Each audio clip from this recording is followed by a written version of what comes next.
पहले से उन्होंने आपका उस समय मंगल विधान सुनिश्चित कर दिया है। कैसी भी परिस्थिति हो, कभी ऊबना मत, घबराना मत, अधीर मत होना और अपने भगवत विश्वास में कमी मत आने देना। कैसी भी परिस्थिति हो, यह जरूरी है। उबना मत। बहुत हो गया कष्ट सहते सहते, कितना सहूं। नहीं, ये अगर ऐसा आ रहा है तो भी आप भगवद आश्रित नहीं हुए। नहीं, ऐसा आ ही नहीं सकता। बड़ा आनंद आता है, कष्ट में बड़ा आनंद आता है। पूरा का पूरा मन, इंद्रियां केवल प्रभु में होती, क्योंकि कष्ट में कोई विषय की इच्छा तो होती नहीं किसी को भी। भारी पीड़ा है तो सब उसी में होते। जिसने अभ्यास किया है भगवत चिंतन का, आश्रय है प्रभु का, तो कष्ट में भाग के कहां जाएगा? उसी में तो एकदम तन्मय हो जाता है मन, इंद्रिया। आज जो आप भागवती का अभ्यास करते हो तो आपको पूर्वाभ्यास परेशान करता है ना, विषय चिंतन। और जिसने पूर्व में खूब भजन किया है तो आज विषयों के बीच में भी हो तो उसका भजन कैसे रुक जाएगा? सोचो जरा। आज आप खूब भजन की चेष्टा कर रहे हो पर पूर्वाभ्यास आपको विघ्न पहुंचा रहा है ना। ऐसे ही यदि आपने भजन का अभ्यास किया तो वर्तमान में कैसी भी दुखद विषयमयी कैसी भी परिस्थिति हो, वो कैसे रुक जाएगा? जब असद अभ्यास सत अभ्यास के बीच में प्रकट हो रहा है तो सत अभ्यास असत की सत्ता कैसे रहने देगा? इसीलिए जो भजन परायण जन होते, भारी से भारी विषम परिस्थिति में भी हर समय भजन करना नहीं होता, भजन नृत्य करता है, वो निहाल हो जाता है। सुख किसे कहते तब आप जानेंगे, सुख का परिचय तब आप जानेंगे जब इतना भरोसा हो कि कैसी भी परिस्थिति हो, उबना नहीं, घबराना नहीं, अधीर मत होना और विश्वास में कमी मत आने देना। कब तक भोगूं, कब तक? ऐसे लोग हैं उद्दंडता करते हैं, पाप करते हैं, उनको बुखार भी नहीं होता। भजन में लगे लोगों को देखो कितना कष्ट। ये क्या है प्रभु? कम से कम उनका शरीर स्वस्थ रखो तो आपका यश गा रहे भजन। उनका विधान सर्वज्ञता से भरा हुआ है। तुम अल्पज्ञ हो, तुम वर्तमान की बात सोच रहे हो। वो तीनों कालों को देखकर निर्णय करके परिस्थिति दिया, इसलिए मस्त रहो उनके भरोसे पर। कभी कई बार चर्चा की है प्रताप राय जी की, बचपन से भजन परायण थे, ईश्वर संपन्न घर था, भाई बहन सब खूब।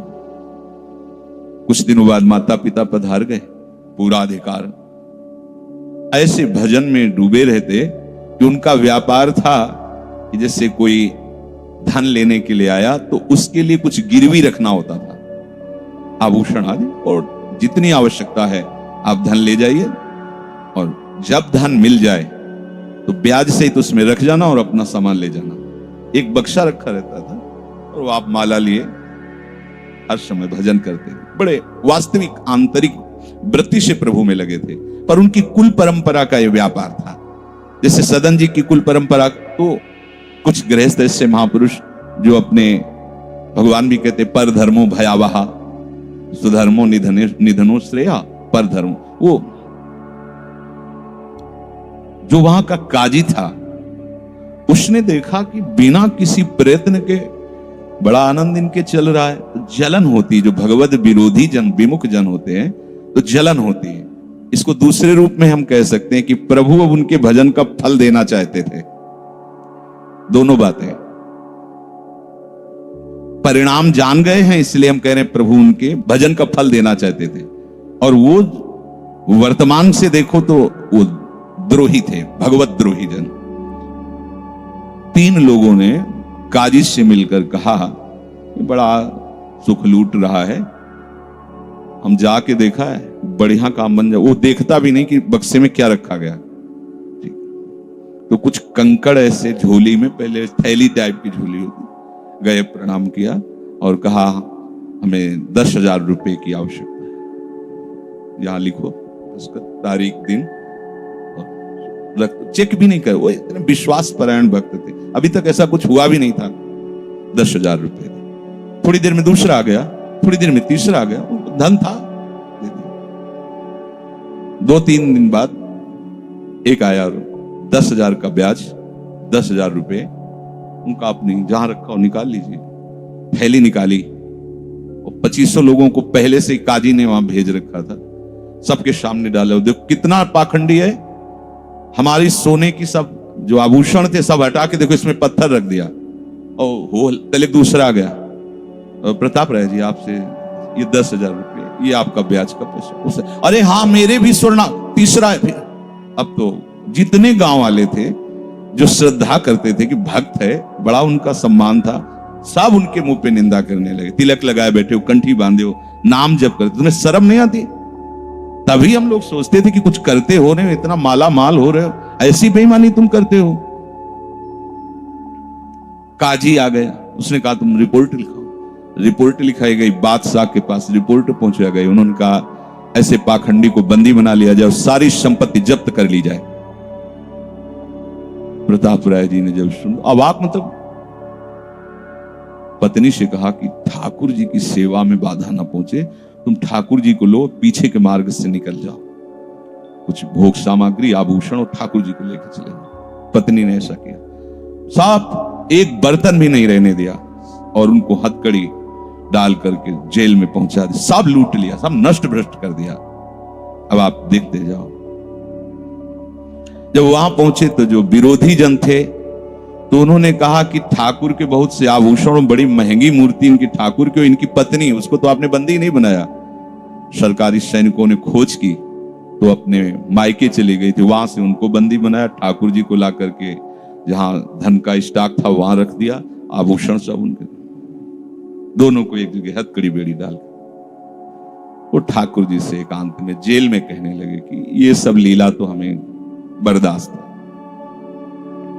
लेकिन आप जो हमारे प्राणनाथ हैं, आपको बंद कर दिया गया, भोग नहीं लगेगा, आरती नहीं होगी, आपको शयन नहीं करे, ये हमसे बर्दाश्त नहीं होता।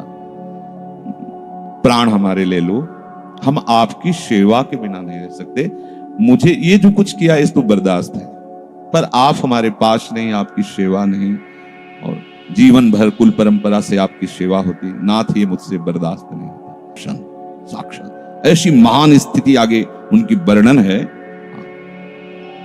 या कह रहे कि ऊबो मत, घबराओ मत, अधीर मत हो, विश्वास में कमी मत होने दो। अब प्रभु ने क्या देखा कि इसे ना संपत्ति के हरण का दुख है और ना इसे किसी सम्मान नष्ट का, पूरे जीवन भर सम्मानित रहे, गांव के सब भगत जी हैं, सब मिटिया मेट हो गया, इस बात का कोई दुख नहीं, केवल मेरी सेवा का सुख।